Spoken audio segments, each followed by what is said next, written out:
Welcome to your next session. We're going to be talking a little bit about certifying your integration. I'll start out with a brief introduction, a little bit about who I am and the team that I work on here at Avalara. We'll then move on to why certify, what does certification include, how is certification achieved, and how does Avalara document that certification of a particular connector or extractor. To start with, my name is Mark Wilhelm. I'm Senior Director of Partner Launch and Solutions. I'm an Avalara veteran, having been with Avalara for over 15 years now. In the course of the past 5 years, I've taken over the Partner Launch and Solutions group. Partner Launch and Solutions, or Partner Launch as we're known, owns and manages Technology Partner Program. And so a technology partner is Avalara speak for an application provider, like an ERP solution provider or publisher, e-commerce, point of sale. And it's a technology partner that is going to then build Avalara solutions or integration of Avalara solutions and services into your core application. Partner Launch and Solution is a member of the overall partner management department here at Avalara. That partner management department includes our business development wing, those people on our team that are going out and prospecting and looking for new partners, new application providers that want to build in Avalara solutions or services into their core application. We're also part of partner management is our overall partner management group. Those people within our department that are working with the strategic partners on strategy, on building solutions, on adding and enhancing those solutions, and coming up with the strategy of how to go to market for those solutions. All of our signed technology partners have access to partner launch resources. So once a signed technology partner, my team and the resources associated with my team are yours to use free of charge as being an Avalara partner. The Partner Launch Charter is primarily providing assistance to these technology partners, to most folks that are on this on our session today and joining us for our conference. We assist with the initial design, build, and certification and launch of those integrations, whether they be connectors connecting to AvaTax for tax calculation, or might be extractors that are feeding in data so that our Avalara returns product can generate tax returns and filings for our mutual clients. We're here for the initial design, build, certification, and launch. We also are available for any subsequent upgrades if you're enhancing your existing integration to provide a new feature that Avalara has released, or maybe a new service that Avalara has acquired. We also are here to help with new versions. When you're moving from version 1 to version 2, you need a new integration to support that new version of your core application. We'll take you again through that design, build, certification, and launch program. The other thing that is part of the Partner Launch and Solutions Charter is creating the connector and extractor programs for our technology partners. And that goes in part with the next bullet point, which is incubate technology programs for Avalara products and services. So as Avalara adds new features, new functions, acquires companies that have new solutions that we may bring to market, what the partner launch team does is build a technology program, identify how a solution should be built, and then define what the certification criteria is for that new feature, that new function. We partner with our product management team and our engineering team.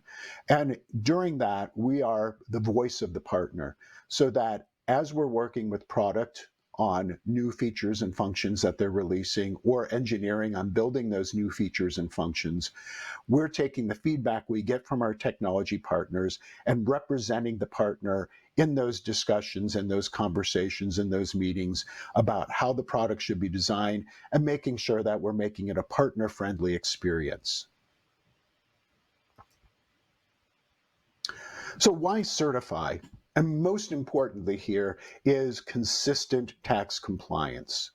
We want to make sure that an integration that is integrating a tax compliance solution into your application is returning accurate results and is making sure that our mutual clients are getting accurate tax information that they're able to then file and remit their taxes to the appropriate taxing authorities. We also want to ensure a consistent user experience. And when I say that, why do you need a consistent user experience? And that's because many of our mutual clients depend on Avalara as one source for their tax compliance. And typically you'll see sellers, merchants using a go-to-market approach, using an omni-channel. And so they may be going and reaching out to their customer base for online sales through an e-commerce application. They may have a separate enterprise resource planning or ERP application on the back end, processing those orders coming in from e-commerce, or might be taking traditional sales orders and generating traditional sales invoices. They might also be using point of sale solutions, order management solutions, a variety of things that can be in their technology stack that allow them to go to market. And each and every one of those is going to have an Avalara integration supporting that seller or that merchant. And we want to make sure that the experience that they're having with just, for example, simple authentication is the same as authenticating to Avatax or Avalara services through their e-commerce solution, that we want to have that same experience in their ERP solution or whatever's in their technology stack, allowing them to take an omni-channel approach to reaching their customers. We want to provide connector guidance and exposing compliant features across those user applications, and again, having that consistent user experience. So what does certification include? It's a combination of both technical and functional requirements. The technical requirements are more along the line of the API methods that Avalara exposes, and making sure that you're leveraging those APIs, the data that's included in those APIs, and the responses returned by those APIs, that you're using them technically correct, and you're leveraging the right fields and features and functions to get data both into Avatax for calculation, for example, as well as taking the output and providing that output within your core application. Now, we're not typically doing a code review because most of our technology partners are the application provider or the application publisher. And we assume you know your application much better than we can ever know it. You know what the best practices are to build integrations and how to integrate into your solution. So we're not looking to review the code that you're generating for that integration, but we are, again, here to help with the API technical requirements from the Avalara side. There's also functional requirements. We want certain features and functions exposed in these integrations so that we, again, have a consistent user experience and we're getting a compliant tax solution. So what is driving requirements? First and foremost, tax compliance, making sure that we have a consistent tax experience as well as returning the correct results that will then ultimately be used to file taxes and remit those taxes to the different taxing authorities, whether they be state governments here in the US, federal governments if you're in a VAT or GST scenario, somewhere in Europe, in India, etc. We also have requirements for user experience, and we have requirements that are allowing us to drive cross-functionality for different Avalara products and services. So an example of tax compliance requirements and what's driving certain requirements, functional requirements many times, that we have for tax compliance purposes. And I'm referencing our create transaction API method. And here are 4 examples of certain fields and pieces of data that Avalara needs to get consistently so that we can return a compliant tax calculation. The date field, that is what you're going to see it referenced in the Avalara API method.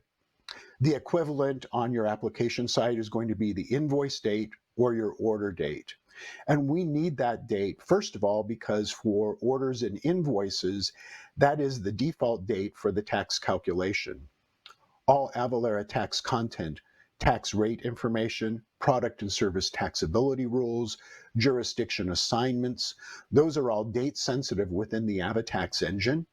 And leveraging a consistent invoice date and passing us the accurate invoice date is imperative so that we look up the tax rates and rules and all of the regulations associated with the calculation using the date of the invoice.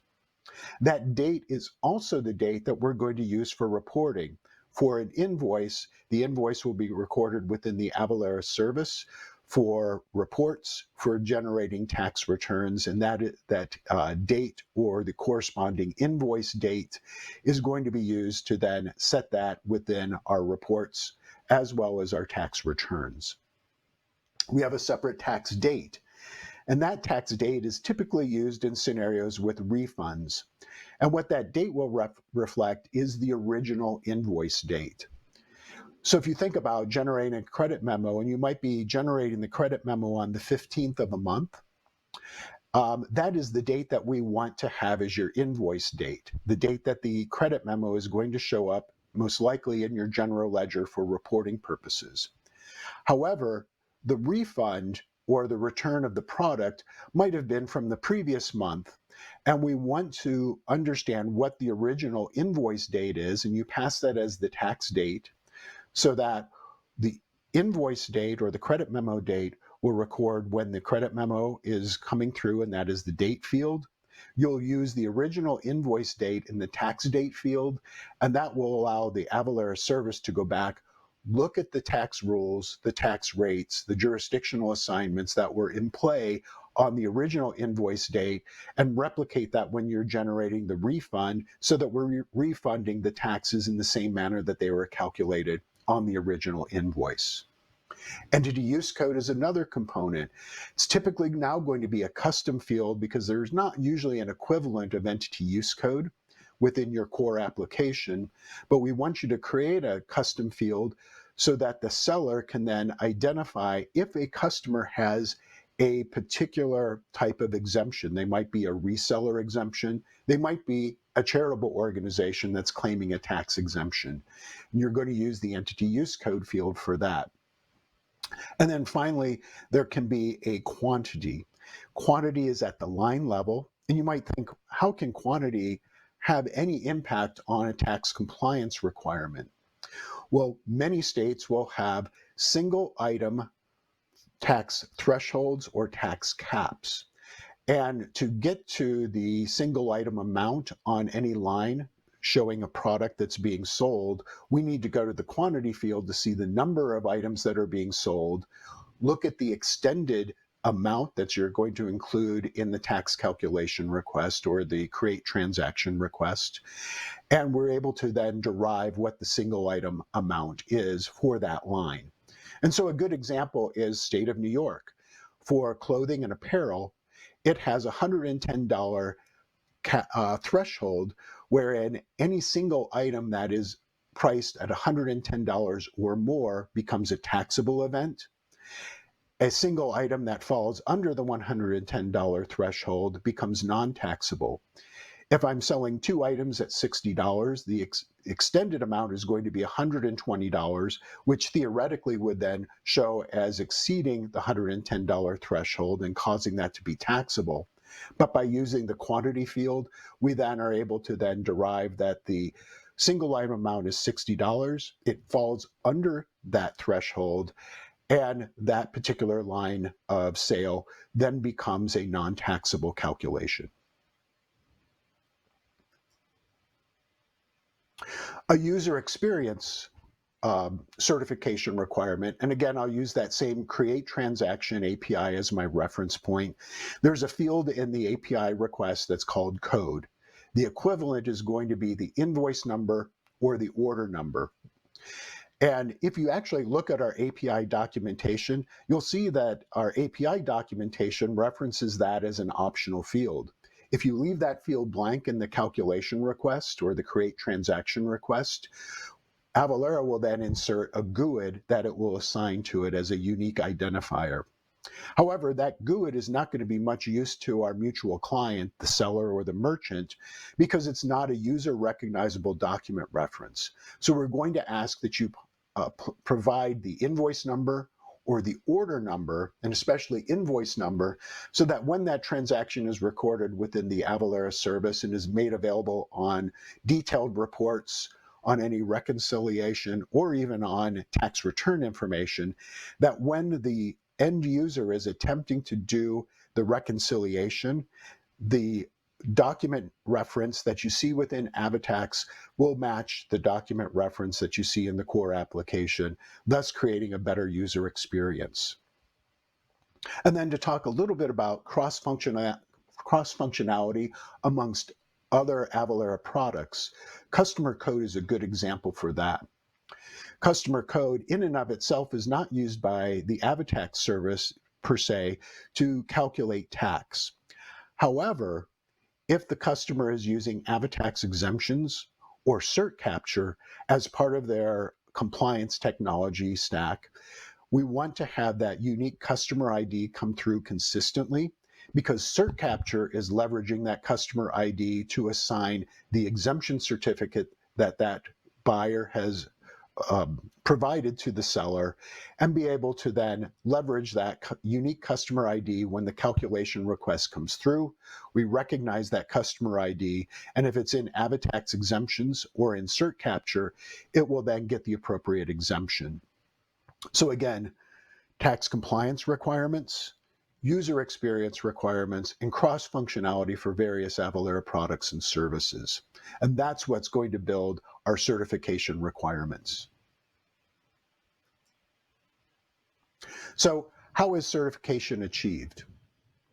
So first of all, we certify at the version level of the core application. So if you're on version 1 of your ERP application, we're going to certify the integration that you're building as version 1. Because when you build version 2, when you do a new release and you may have to rebuild your integration or refactor your integration to support the new version, we're then going to then put that integration through a second certification pass. So we're looking at the version level most importantly.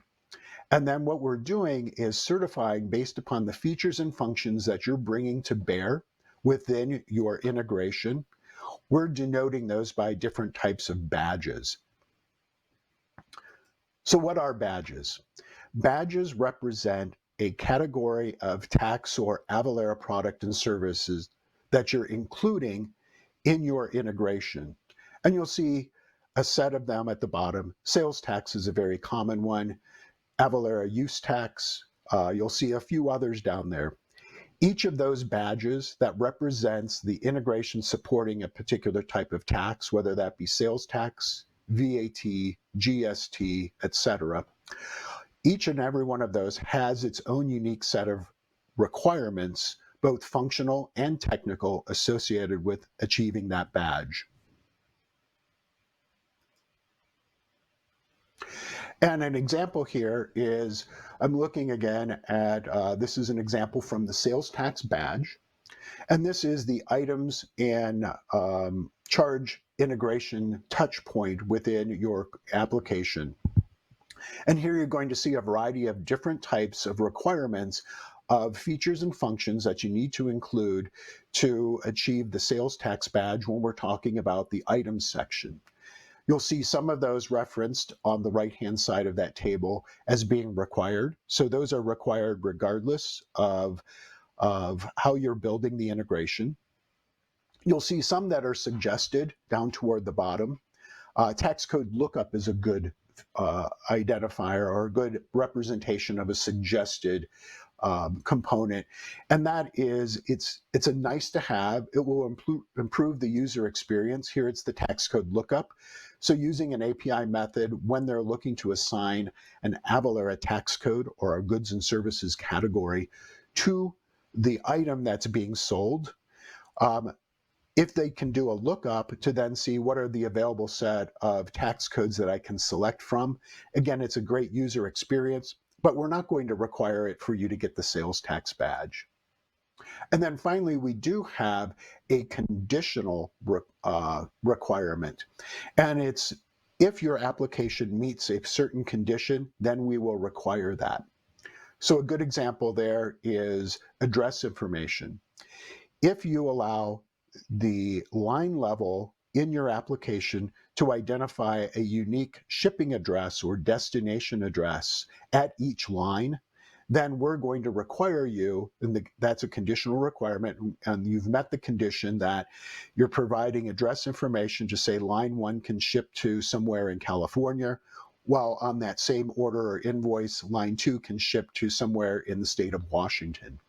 So if you're providing that feature within your core application, we're going to require that you include it in the integration. And of course, if you're only providing header level destination or shipping address, obviously we're not going to force you to add that information down at the line level. So it's a conditional requirement. So how is certification documented?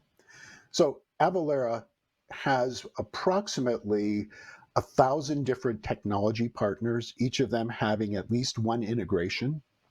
So we have a huge catalog of integrations that Avalara sales and our support teams need to be able to understand what is the integration, what does it support, what does it look like, what features can I sell, what features are supported. So every version of every connector is documented. We make it available through our CRM tool through a feature called Connector Force. And what Connector Force does is allows our sales and support team internally to look up a particular application and look up the version of that application that the end customer or mutual client is using. It will display information much like this that will show at a high level the badges or badges that have been awarded. It will then identify when that was certified. It might even identify here, you'll see that there is VAT functionality that's showing a limited functionality designation, meaning it supports some features and functions within the VAT world, but not all of those to reach the full certification. What it also provides is our internal teams here at Avalara can drill down in and see the very specific set of features and functions within that badge that is supported, including any documentation and notes that indicate how a particular feature is used or where to find that particular feature within the application and the integration.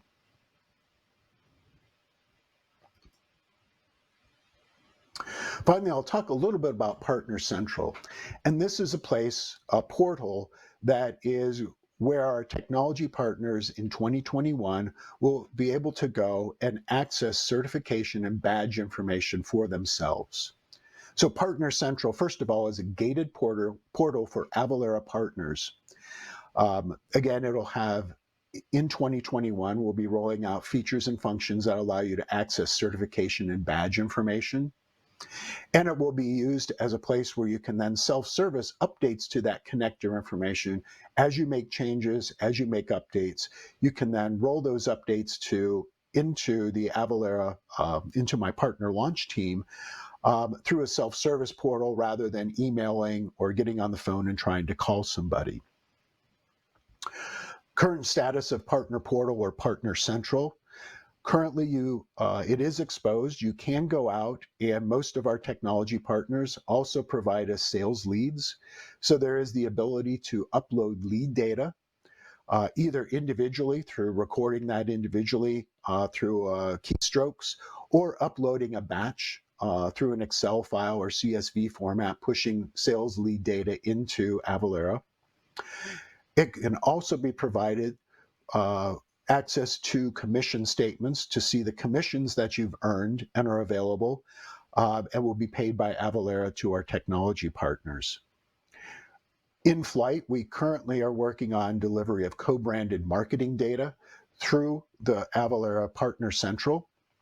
And then, as I said earlier, we have planned for 2021 the ability for you to then, our technology partners, to gain access to a certain section of Partner Central that will allow you to see your certification, your badge data and allow you to do self-service information and provide self-service updates through that partner portal. With that, I'll close here and we'll open this session up for some questions. Thank you.